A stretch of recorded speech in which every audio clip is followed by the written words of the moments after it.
ৰাজ্যৰ ভিন্ন প্ৰান্তৰ লগতে সত্ৰপীঠ মাজুলীতো আজি সৰ্বগুণাকৰ জগতগুৰু মহাপুৰুষ শ্ৰীমন্ত শংকৰদেৱৰ তিৰুভাৱ তিথি উলহ মালহেৰে পালন কৰা হৈছে। পুৱাৰ পৰাই সত্ৰ আৰু নামঘৰসমূহ সজাই পৰাই নাম প্ৰসংগ গীত নৃত্যৰে মুখৰিত হৈ পৰিছে। মাজুলীৰ ৩৩খন সত্ৰ আৰু প্ৰায় ৩ শতাধিক নামঘৰত গুৰুজনাৰ তিথি উপলক্ষে হৰিনাম কীৰ্তনৰ অমিয়া ধ্বনিৰে দ্বিতীয় বৈকুণ্ঠপুৰীলৈ পৰিণত হৈছে। এয়া উজনি মাজুলীৰ বৃহত্তৰ মুদৈবিল অঞ্চলৰ নৱৰতনপুৰ গাঁৱৰ গোপিনীসকলে গুৰুজনাৰ তিথি উপলক্ষত গাঁৱৰ নামঘৰত পৰিৱেশন কৰিছে নাম। পুৱাৰ পৰাই গাঁওখনত এক আধ্যাত্মিক পৰিৱেশে বিৰাজ কৰিছে।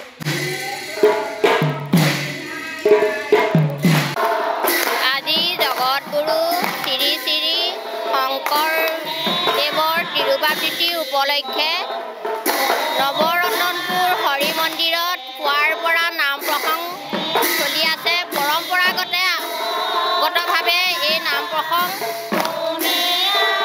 চলে আৰু আজি গুৰুজনাৰ তিথি উপলক্ষেও আমি সকলো ভকত বৈষ্ণৱ মিলি হৰি মন্দিৰত গুৰুজনা সুঁৱৰি আজি নাম প্ৰসংগ কৰিছোঁ আৰু ভকতসকলেও গধূলিলৈও নাম প্ৰসংগ কৰিব। আজি ভাল লাগিছে। এয়া গোপিনীসকলে নাম লৈছে, নাম লৈ ওলোৱা মানে ওলাই আহিছোঁ। আহি ইয়াত মানে ভাল লাগিছে। আমাৰ মুদৈবিল নৱৰতনপুৰ হৰি মন্দিৰত 457 সংখ্যক শংকৰদেৱৰ তিথি উলহ মালহেৰে পালন কৰা হৈছে। ৰাতিপুৱা আমাৰ গোপিনীসকলে নাম গাইছে, তাৰপিছতে দুপৰীয়া ভকতসকলে নাম গাব, গধূলিলৈও নাম কীৰ্তন কৰা হ'ব। এনেদৰে আমাৰ পালন কৰা হয় প্ৰতি বছৰে।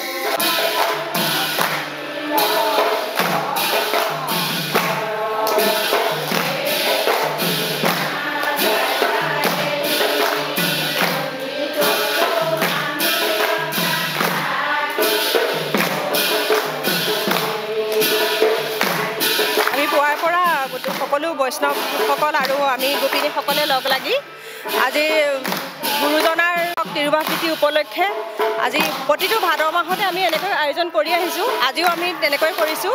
সকলোখিনি গোট খাই খুব ভাল লাগিছে। ৰাতিলৈও আমাৰ এনেকৈ আয়োজন কৰা হ'ব আৰু প্ৰতি বছৰে কৰি আহিছোঁ।